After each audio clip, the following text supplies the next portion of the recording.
Welcome back to Artist on Record, your ultimate intimate conversation with your favorite artist. In the hot seat, we welcome Mr. Jim Messina. And guess what? You'll never believe who tried out for his band Poco. It all starts now. So much greatness you were around. I do know of a funny experience that happened when we were putting Poco together. We invited Gregg Allman, who was Oh, out of wow. a job at that time, to audition, and Graham Parsons to audition. Greg had showed up and had been, well, spiritually alive I love how you say it. with the spirits. It's very spirited and alive, and on his motorcycle. And I lived in Burbank at the time, and he didn't have any mufflers on his motorcycle, so he woo, what is that? And he comes in and he's a little tipsy, and he goes, "Give me 1 second." So he gets back on his motorcycle, and he runs down the street just really fast. Comes back, parks it again. He goes, "Okay, I needed some fresh air." So we played a little bit, and he left, and then Graham Parsons came in a day or so later, and my house in Burbank had a big room in it, and so we were having our auditions there. And I remember Graham came in wearing his nudies jacket. Fabulous clothes. They had Yeah. a store on Lincolnshire Boulevard, I remember. Yeah, Yeah. nudies. In fact, Manuel lives up here in Nashville. He's in his 90s now. I just Mm. saw him the other day. He's still alive and still sewing. Um, and he's gallivanting around. And the next thing I know, he takes Richie out, and they're talking by themselves. And then he comes back in. He says, sings a couple of tunes, and he leaves.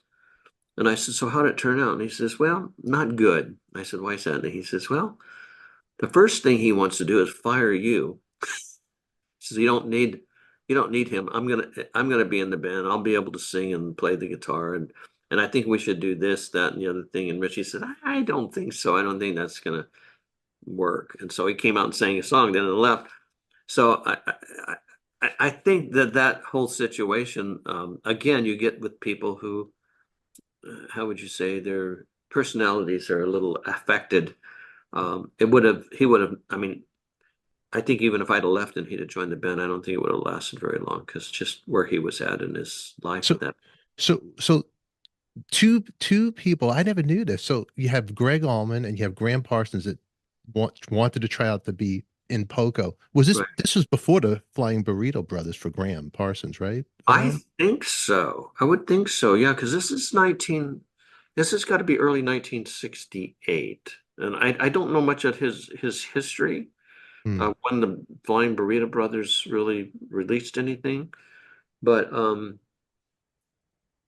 this had to be in 68, because I think Buffalo Springfield ended around April or May. Our last show was in 68.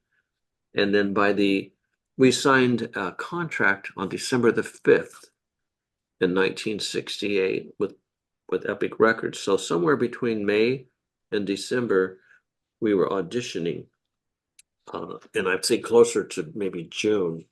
So you could look at your history and see what happened with Yeah. the Flying Burrito Brothers and their release. Now, that was the Flying Burrito Brothers. Was that one of the Birds was in there? Was that I think it was it Chris, Chris maybe. Hillman? I could be wrong. So I think it was Chris Hillman, and the person we were just talking about, Graham. yeah. But I don't know much. Chris Etheridge might have been in the band, the bass player. Now my mind's still wrapped about Gregg Allman in Burbank riding the motorcycle, even going to Oh try to yeah. jam with you guys because I used to live in Burbank on Victory Boulevard, Mm. between Cahuenga and Hollywood Way. Mhm. Where was this house in Burbank? Fairview, 7712 Fairview, I believe. That's where it was. I mean, that number just came up, but it was on Fairview. Fairview. We tried to find it the other day when we were down there, and I couldn't really find it where it was. I'd have to go back to some of my old records and find the exact address, but it was on Fairview Avenue, I think it's called. And so that is around the time I guess Gregg Allman was, I guess before the Allman Brothers were got there. Well, no, I think his brother had passed away. And that was probably one of the reasons why he was thinking of or wanting to look at other opportunities.